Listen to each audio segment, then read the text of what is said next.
খুব ছোটবেলায় সকালে ঘুম থেকে উঠে চোখ কসলাতে কসলাতে দেখতাম আব্বু বাথরুমে গেলে আম্মা এদিক ওদিক তাকিয়ে আব্বুর পকেট থেকে টাকা সরিয়ে রাখতো। চোখ বড় বড় করে যখন বলতাম, আম্মা তুমি কি আব্বুর পকেট থেকে টাকা চুরি করো, আচমকা আম্মা আটকে উঠতেন। তারপর মুখে আঙুল দিয়ে ফিসফিস করে বলতেন, চুপ চুপ, তোর আব্বু শুনতে পাবে। ব্যাপারটা আমার কাছে খারাপ লাগতো। তুমি না বলে কেন টাকা নিবা? আব্বু চাইলেই তো টাকা দিবে তোমায়। কিন্তু সাহস করে বলতে পারতাম না।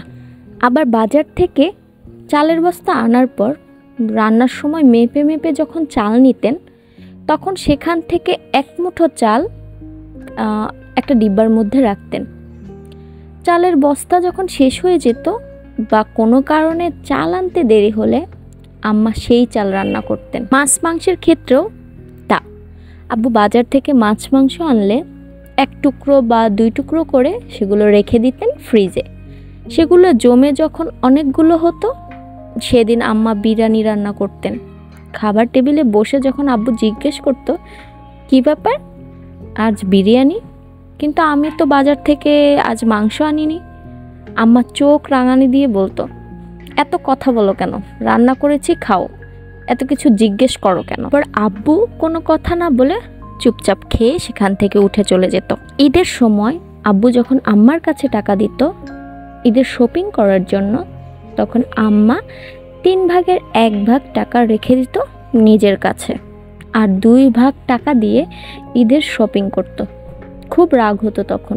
ভাবতাম সব টাকা আম্মা নিজের জন্য রাখে, নিজের জন্য ভালো ভালো কাপড় কিনে। আমার সকল ধারণা ভুল প্রমাণিত হয়। সেটা কখন জানেন? যখন আমি একটু বড় হই, সব কিছু বুঝতে শিখি। কোনো এক বোর্ড পরীক্ষায় আমি খুবই অসুস্থ হয়ে পড়লাম। ডাক্তার পরীক্ষা নিরীক্ষা করে বললেন অপারেশন করতে হবে। আব্বুরও ব্যবসায় লস, টানাটানি চলছে। সেই সময় পুরো চিকিৎসার টাকাটা আম্মা দিল। আমি তখনও জানতাম না এসব টাকা আম্মার। পরে অবশ্য জেনেছিলাম। তারও কয়েক বছর পরের কথা, গ্রাম থেকে খবর এলো আমাদের জমির পাশের জমিটা বিক্রি হবে। 2 জমির 1 লাইল। আব্বু কিনবে না করেও বললেন কিনবো। সব টাকা জোগাড় করার পর দেখলো আরও 2.5 লক্ষ টাকা শর্ট। হুট করে একসাথে এতগুলো টাকা কেউ দিতে রাজি হলো না। সেই সময় আম্মা দিল 2.5 লক্ষ টাকা।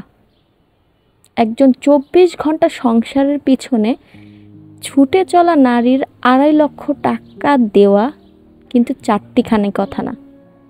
সবাই অবাক হয়েছিল, কিন্তু সবার আড়ালে হেসেছিল আব্বু। আমার জহুরির চোখ সেটা ধরে ফেলেছিল। আব্বু সেই জমি আম্মার নামে কিনলো।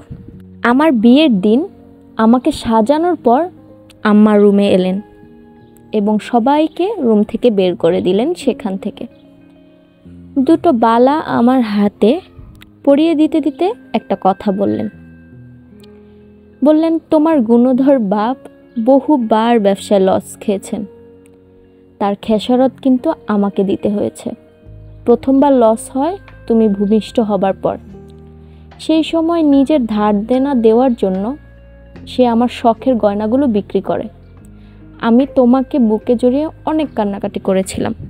টানা 1 মাস তোমার বাপের সাথে কথা বলি নাই আমি, অভিমানে।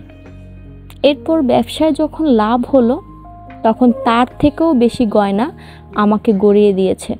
কিন্তু সেগুলো তো আর পাইনি। ছোটবেলায় বলতে না, আম্মা তুমি কি আব্বুর পকেট থেকে টাকা চুরি করো? এই চুরির টাকায় তোমার মা অনেক কিছু করেছে। এই বুদ্ধি তোমার নানু আমায় দিয়েছে। সংসারে মেয়েদের টাকা উড়ালে হবে না, বরং সঞ্চয়ী আর হিসাবি হতে হয়। মানুষের অবস্থান কই থেকে কই চলে যায় সেটা কখনোই বলা যায় না। সংসার কিন্তু মেয়েরাই ধরে রাখে। সংসারে উন্নতি আর অবনতি একটা মেয়ের হাতে থাকে। আশা করি তুমিও আমার মতন হবে। এক বর্ষণমুখর সন্ধ্যায় আব্বুর সাথে বারান্দায় বসে শ্বশুরবাড়ির গল্প করছি, আর আম্মা রান্নাঘরে বসে খিচুড়ি রান্না করছে, আর আমি আব্বুর সাথে বসে বসে গল্প করছি। গল্পের এক ফাঁকে আব্বু তার মোটা ফ্রেমের কালো চশমাটা চোখ থেকে নামালেন আর আমাকে বললেন, আমার দৃষ্টিতে তোমার আম্মা একজন আদর্শ নারী। ব্যবসায়িক খাতে অভিজ্ঞতা হওয়ার পরও আমি বহুবার সেখানে লস খেয়েছি, আর লস খেতে খেতে অনেকবার হতাশায়ও ভুগেছি, কিন্তু তোমার আম্মা আমাকে অনেক সাপোর্ট করেছে। টানাটানির দিনও গেছে অনেক। অন্য সব নারী হলে অভাব দেখলে দৌড়ে পালাতো, কিন্তু সে আমাকে মেন্টালি অনেক সাপোর্ট করে গেছে। আমার পকেট থেকে যে তোমার মা রোজ সকালে টাকা রাখে এই ব্যাপারটা আমি জানি, কিন্তু আমি কোনো দিনও কিছু বলিনি। তাই তো সবসময় আমি আমার পকেটে 50 কিংবা 100 টাকা নোট রাখতাম তোমার মায়ের জন্য। সেই হলো আমার পরিপূর্ণতা। আজকে আমার সংসারটা কি সেই সুন্দরভাবে গড়ে তুলেছে। এটা এক আপুর জীবনের গল্প, আর এটার দ্বিতীয় পার্টটা আমি খুব তাড়াতাড়ি আপনাদের সাথে শেয়ার করব। ততদিন আমার চ্যানেলটিকে সাপোর্ট করে যান আর সাবস্ক্রাইব করে যাবেন পরবর্তী ভিডিওর জন্য। আজকের মতন আল্লাহ হাফেজ।